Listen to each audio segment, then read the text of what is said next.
Rizal Ramli makin parah, beneran gak ada yang mau sadarkan dia. Dikutip dari seword.com oleh X Handri.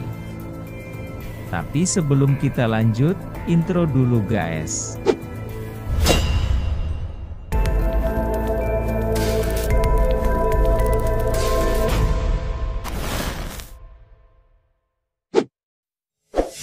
Rizal Ramli kembali mengkritik rencana pemindahan IKN dari DKI Jakarta ke Kalimantan Timur. Menurutnya, proyek tersebut hanya menghamburkan anggaran. Dia bilang, tahap pertama pemindahan IKN baru memerlukan dana kurang lebih 600 triliun rupiah. Menurutnya ini terlalu besar untuk menanggung proyek yang tak terlalu penting. Tahap pertama IKN ini kan anggarannya hampir 600 triliun rupiah.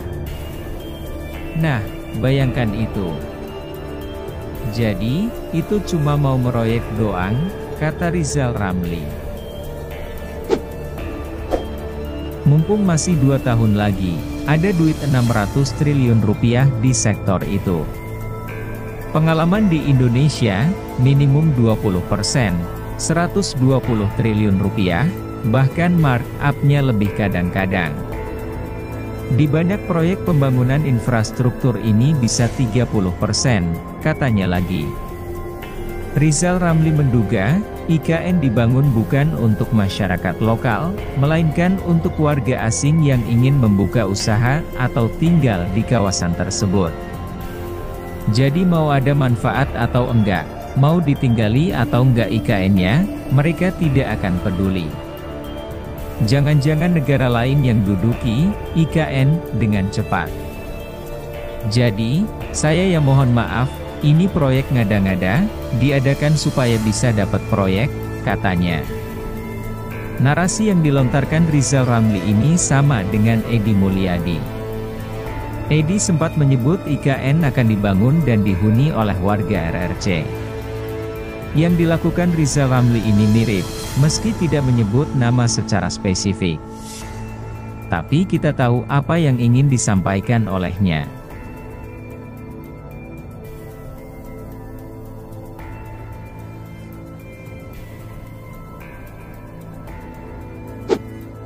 Beberapa waktu lalu dia pernah bilang kalau IKN akan menjadi Beijing baru, penghuninya adalah warga Cina.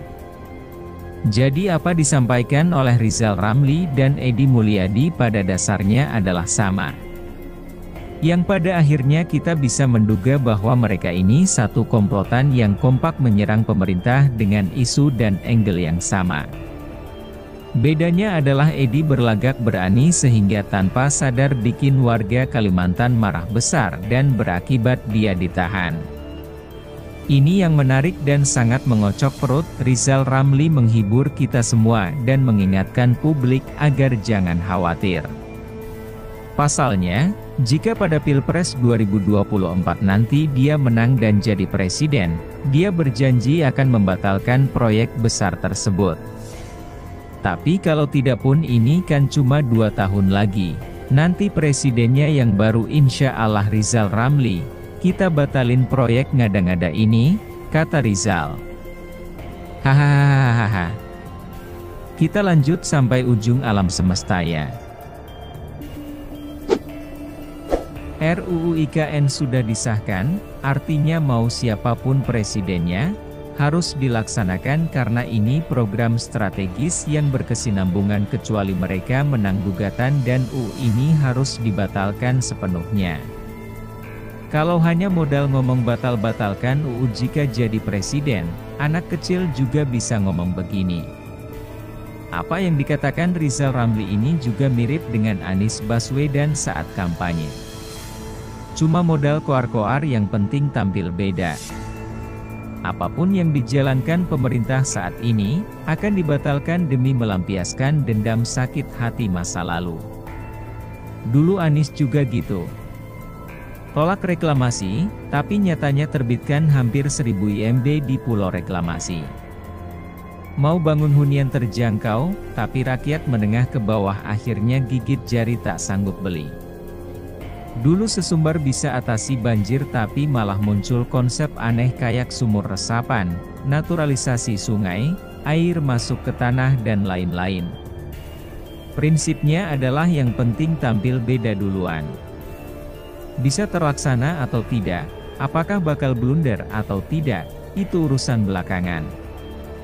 Cukup dengan tata kata, maka warga bisa dibuai dan kemarahan mereka gampang dijinakkan.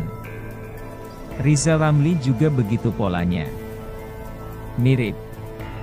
Kalau dia jadi presiden, dia bakal batalkan UU Cipta Kerja.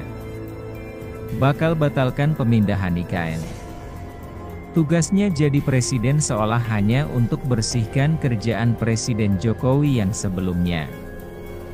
Dia ini mau jadi presiden atau tukang bersih-bersih sih? Dan satu lagi pertanyaan yang sedari tadi terus mengganggu pikiran saya. Kok tak ada orang yang mau nolongin Rizal Ramli? Maksudnya, halusinasi dia itu sudah sangat parah loh. Parah sehancur-hancurnya. Dia mulai berpikir kalau dirinya akan jadi presiden 2 tahun lagi. Ini kalau gak kesampaian, bisa berpotensi stres akut loh. Tolonglah. Siapapun yang kenal dia, nasihati dia agar jangan terlalu ketinggian mimpinya. Nanti pas jatuh, badan sakit semua. Mimpi itu yang wajar dan realistis. Misalnya bermimpi jadi camat, ini bolehlah. Bagaimana menurut Anda? Saya Hari Channel, terima kasih.